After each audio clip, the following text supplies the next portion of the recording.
Let's see this question guys, यहां पर क्या कह रहा है, फॉर द रिएक्शन, आपको यहां पर एक रिएक्शन दे रखी है, the plot of log k versus 1/t। तो अभी अभी हमने एक ग्राफ बनाया था, तो log k versus log t के लिए मैं आपको बता देता हूं, log k बराबर हो जाएगा log a minus ea upon 2.303 r into 1/t इस गिवन बिलो। तो आपको यहां पर प्लॉट बना रखा है, तो स्लोप की वैल्यू दे रखी है, और यहां से मुझे भी स्लोप की वैल्यू पता है। स्लोप की वैल्यू कितनी है, माइनस का, स्लोप की वैल्यू है माइनस का e अपॉन 2.303 r, और इन्होंने स्लोप कितना दे रखा है, माइनस का 10 की पावर 1 2 3 4, माइनस का 10 की पावर 4। तो यहां से माइनस माइनस क्या हो जाएगा, आपका प्लस हो जाएगा। तो एक्टिवेशन एनर्जी आ जाएगी 2.303 इंटू 10 की पावर 4 इंटू कैपिटल आर, ये आपका एक्टिवेशन एनर्जी आ जाएगी। अब आपसे क्या कह रहा है, the temperature at which the rate constant of the reaction is 10 raised to the power minus 4 second inverse is, और आपको यहां पर रेट कांस्टेंट 10 की पावर माइनस 5 दे रखा है 500 पे, आपको k एट 500 दे रखा है कितना, 10 की पावर माइनस 5, और आपसे पूछा है कि किस टेम्परेचर पे इसका रेट कांस्टेंट 10 की पावर माइनस 4 हो जाएगा। अब आप देख रहे हो रेट कांस्टेंट 10 की पावर माइनस 4 जो है, ये 10 की पावर माइनस 5 से बड़ी वैल्यू है।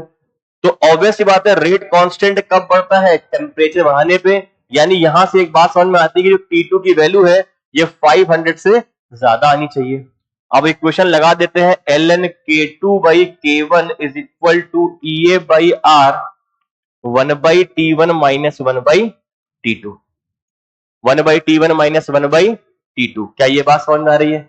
चलिए इसको सॉल्व कर लेते हैं।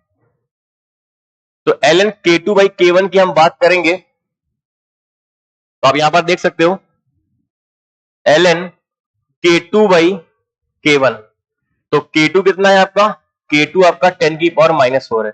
तो ln k2 by k1, ln k2 by k1 is equal to E कितना हो जाएगा आपका, तो ईए की वैल्यू चुरा लेंगे 2.303 इंटू 10 की power 4 into R divide by are.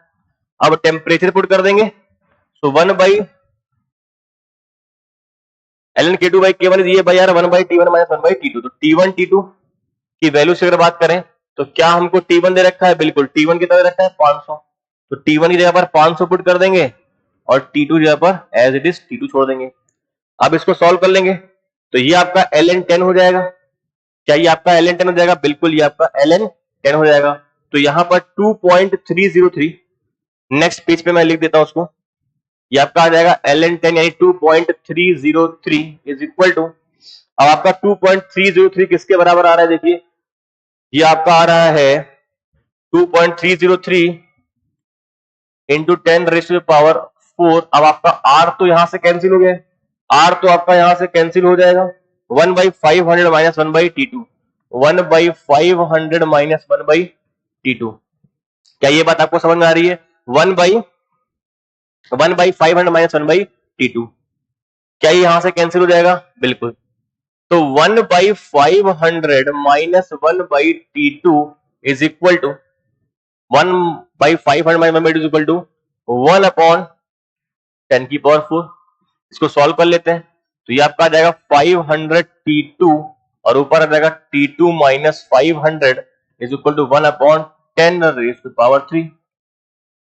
यहां से आप देख सकते हैं 2 जीरो से 2 जीरो मर जाएगा, और ये 5 से कितनी बार आ जाएगा, 20 टाइम्स आ जाएगा। तो 20 t2 minus 20 into 500 is equal to t2, तो 19 t2 is equal to 20 into 500। जब आप T2 निकालेंगे तो यह आ जाएगा 526.3 केल्विन। जब आप T2 निकालेंगे तो आएगा 526.3 केल्विन, एंड 526 का 0.3 का नियरेस्ट इंटीजर आपका 526 आ जाएगा। क्या ये बात समझ में आ रही है? सो इस क्वेश्चन का जो आंसर है वो आपका आ जाएगा 526। क्या ये बात समझ में आ रही है? यहां पर कॉन्सेप्ट क्या यूज किया गया है, अगेन यहां पर आपका temperature dependence on rate, temperature dependence on rate constant rate constant equation हमने यहां पर यूज की है। क्या ये बात समझ में आ रही है? Thank you.